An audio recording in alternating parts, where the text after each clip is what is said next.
Welcome to Vidyaniketan class 12 third semester. তোমরা যারা online classes করছো খুব মন দিয়ে ক্লাসটা করবে, কারণ কবিতাটা যদি ভালো করে বুঝতে পারো, আমি এর ভিত্তিতে যে এমসিকিউ সেট তোমাদেরকে দিতে চলেছি সেটা কিন্তু মুখস্থ করতে হবে না। প্রশ্নটা পড়বে, উত্তর অটোমেটিক দিতে পারবে। আয়োনিয়ান সাগর রয়েছে, সেই সাগরের একটা দ্বীপের নাম হচ্ছে ইথাকা। এই ইথাকার রাজা হচ্ছেন আমাদের ইউলিসিস। তার এই ওয়াইফ বৃদ্ধ হয়ে গেছে, তার সাথে সময় কাটাতে তার আর ভালো লাগছে না। ট্রোজান ওয়ার, এই ট্রোজান ওয়ারের যুদ্ধে তিনি গিয়েছিলেন। 10 বছর যুদ্ধ করেছেন, 10 বছর যুদ্ধ করে যুদ্ধে জিতেছেন, এবার তো ফিরতে হবে। ফেরার পথেও অনেক বাধা, অনেক বিপত্তি, অনেক যুদ্ধের সম্মুখীন তাকে এবং তার পুরো টিমকে হতে হয়েছিল। তার অনেক সৈন্যবাহিনী মারাও গিয়েছিল ফেরার পথে। তো সেই নিয়ে অনেক কাহিনী আছে, যেটা বলতে গেলে বড় হয়ে যাবে, সেটা বলছি না, জাস্ট সংক্ষেপে বলছি।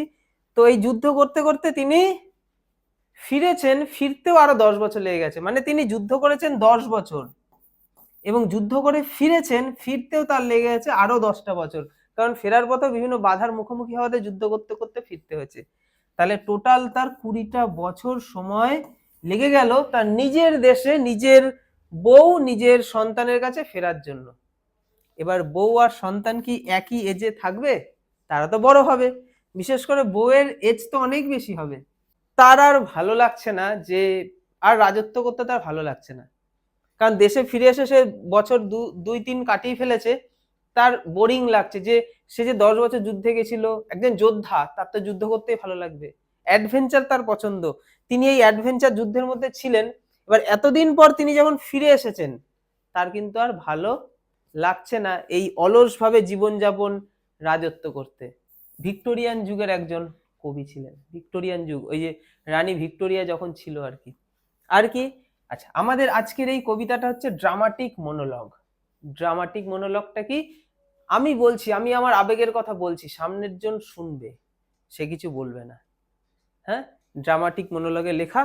ইট লিটল প্রফিট, কোনো প্রফিটই নেই, বেকার। কি বেকার? কিসে প্রফিট নেই? আমরা কিন্তু লাইন ওয়ার্ড ধরে ধরে এখানে বুঝবো, আমাদের আলাদা কিছু বাংলা টাংলা কিছু মুখস্থ দেয়। মানে উনি বলতে চাইছেন, মানে আমাদের ইউলিসিস বলতে চাইছেন, ইট লিটল প্রফিটস, কোনো লাভই নেই। কিসে লাভ নেই? দ্যাট অ্যান আইডেল কিং, একজন অলস রাজা হয়ে জীবন কাটানো বেকার। তো আজকে প্রথম পার্ট হলো, একটা পার্টে বিরাট বড় দিলে তোমরাও ক্লান্ত হয়ে পড়ে, পরবর্তী পার্টে এর বাদ বাকি অংশটা সুন্দর করে বলবো, টেক্সটটা ভালো করে বুঝলে সমস্ত প্রশ্নের উত্তর করতে পারবে। আজকের ক্লাস এখানেই।